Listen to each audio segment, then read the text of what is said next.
What's up, everybody? Welcome to Jason Mackey's First 10, a short version podcast talking all things Pittsburgh sports. Today is Monday, September 9th. I'm talking to you from my Atlanta hotel room after the Steelers earned an 18-10 victory over the Atlanta Falcons. Well, this was certainly an interesting one. It's going to be our lead topic today, as you would certainly expect.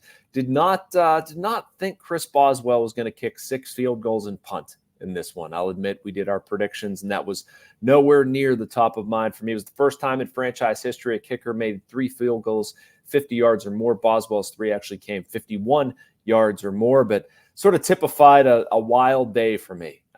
It was not a picturesque win by any stretch, but the Steelers' defense did enough. We saw some impressive performances from new guys, Dante Jackson, Deshaun Elliott. They each picked off passes. The biggest one was T.J. Watt, right? I played like a man possessed.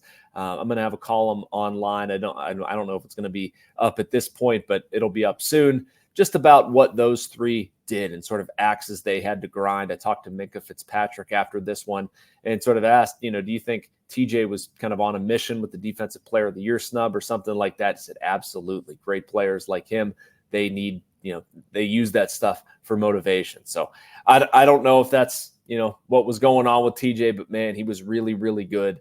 Had a whole bunch of stuff going on, 4 total tackles, 2 solo stops, 3 quarterback hits, a fumble recovery, a quarterback sack, and some more wiped out by penalties too. I think that one penalty on the offside could, if this result was different, we could really look back and say, what in the world was going on there? I don't know. That was part of the day ones.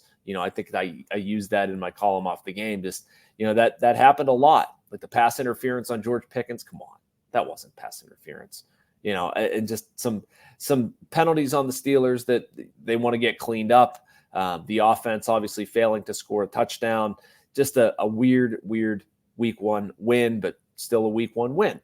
The natural sort of pivot point to next week for me becomes the quarterback situation. And what do you do? And I don't know if I have a great answer for it. Justin Fields, I think, was pretty good. 17 of 23 for 156. Didn't turn it over. Ran 14 times for 57 yards. Had some issues early on with the quarterback exchanges with Zach Frazier. That was an issue, although that was not with Frazier in the preseason, but that's been a consistent thing with Fields, and they'll need to get that cleaned up, obviously. But what do you do for next week? Well, we watched Russell Wilson warm up and test out his calf in warmups, and boy, he did not do much at all. He hardly moved. When he threw, he was basically stationary, did not run, did not even jog on it. I thought it was notable. This is probably a small thing, but he went out for the coin toss. Everybody else ran to their various sidelines. Russell Wilson only walked. Again, 1 week in NFL life is an eternity from now. So who knows what can change. But at this point, I don't see why you don't stick with Justin Fields. Pardon the double negative. Mike Tomlin talked about this after the game and said he chose short-term discomfort or something like that. They have 2 quarterbacks that they like, and Mike Tomlin didn't necessarily believe in, making a small problem a big one. At least that's me reading between the lines. And I don't know if I see enough to make a small problem a big one a week later. I think I'd give Justin Fields another look. But again, there's a lot of time between now and then. Russell Wilson is theoretically going to get some practice time. He's going to get a whole bunch of treatment between now and then. And I do think it's true that Russell Wilson is the guy they want to have under center. And if Justin Fields would have thrown for 300 yards and 3 touchdowns, I think this would be a different discussion. But he didn't. He moved the ball at times, was kind of bailed out by some suspect defense on the Falcons side, and also George Pickens making a couple big plays down the field, which is great. But I don't know if I saw enough out of Justin Fields to say, this guy deserves to start on merit alone. It's more just what I witnessed from Russell Wilson and really not being able to do too much and saying, probably just going to stick with the sure thing here, and I don't want to really cause a huge issue for my team. All right, a couple other quick takeaways. I thought the Steelers defense, again, I alluded to it earlier, was really good.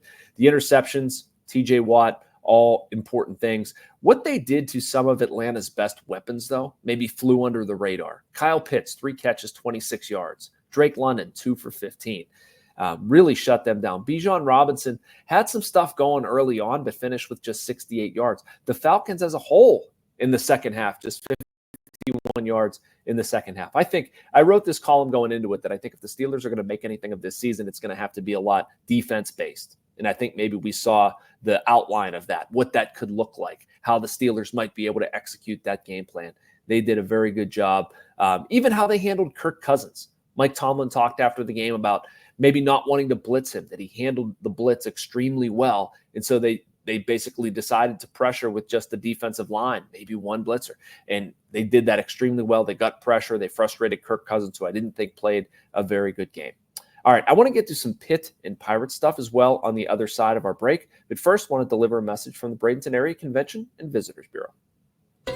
Embrace the laid-back charm of island life while sinking your toes in the sand and discovering real, authentic Florida in the Bradenton area. Unspoiled beauty and pristine beaches, a vibrant waterfront downtown energized by local arts and culture, fresh Floridian cuisine with a flourish of rich history, and friendly locals ready to welcome you to this preserved paradise on Florida's Gulf Coast. Plan your visit today at BradentonGulfIslands.com. And welcome back to First 10. I'm your host, Jason Mackey. If you were watching Pitt football on Saturday, you saw the Panthers get down early, play a lousy first half, and then rally. They were down 27-6, won 28-27 on a 35-yard Ben Sauls field goal, I think with 17 seconds left to play.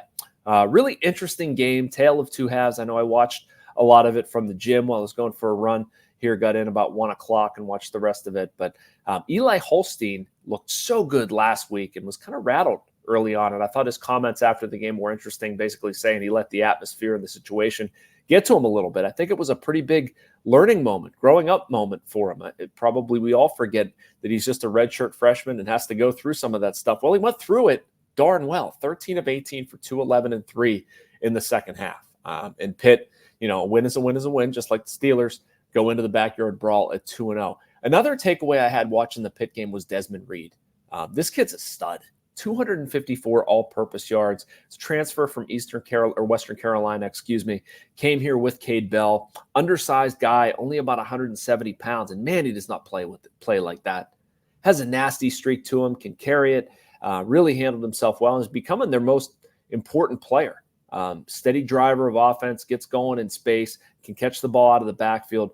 Really, really impressive. I guess the only thing moving forward about Pitt that I'm curious about, they face a tough team in West Virginia on Saturday. We saw them against Penn State, but what can the defense do? Bearcats quarterback Brendan Sorsby, 298 and 3 against Pitt. He really had his way, found a couple of receivers. They ran the ball effectively. The Panthers are going to have to tighten down for sure in that West Virginia game, but looking forward to that. Going to have a backyard brawl column in the middle of the week, and we'll be covering that before flying out to Denver on Sunday. Pirates played 7-3 victory over the Nationals in an interesting debut. Billy Cook, somebody we've all been looking to see, someone they acquired at the trade deadline, got him from Baltimore, has been doing some very good things with AAA Indianapolis. He came up and, he did some very good things with the Major League team. First inning, made a catch against Andre Chaparro in foul territory. In the bottom half, 2 out, 2-run.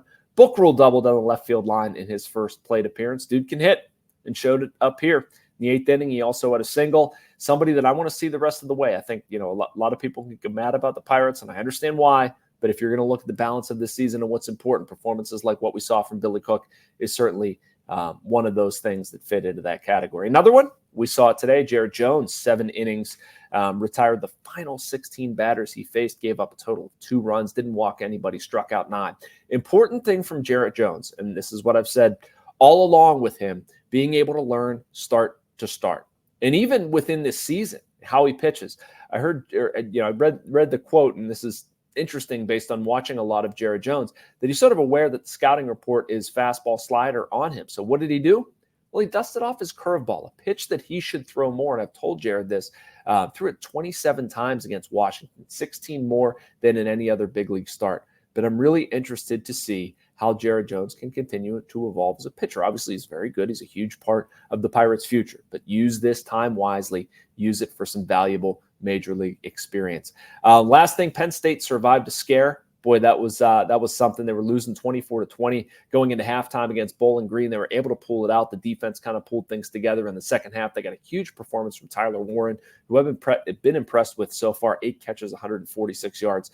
They like to use the tight end, and Warren is a capable one there. They go into their bye week probably with some things to clean up. But as James Franklin said after the game, it was similar to what Pat Narduzzi and Mike Tomlin said, that it's a lot easier and more fun to clean up after a win. That does it for me.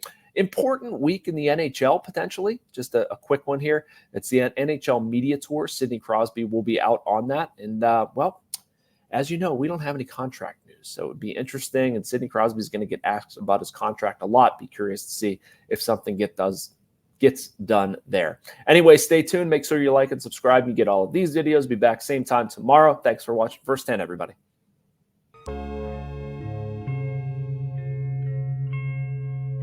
Thank you for checking out this content from Post-Gazette Sports. If you watch this video on YouTube, please like the video and subscribe to our channel. For all of the sports coverage the Post-Gazette has to offer, visit post-gazette.com.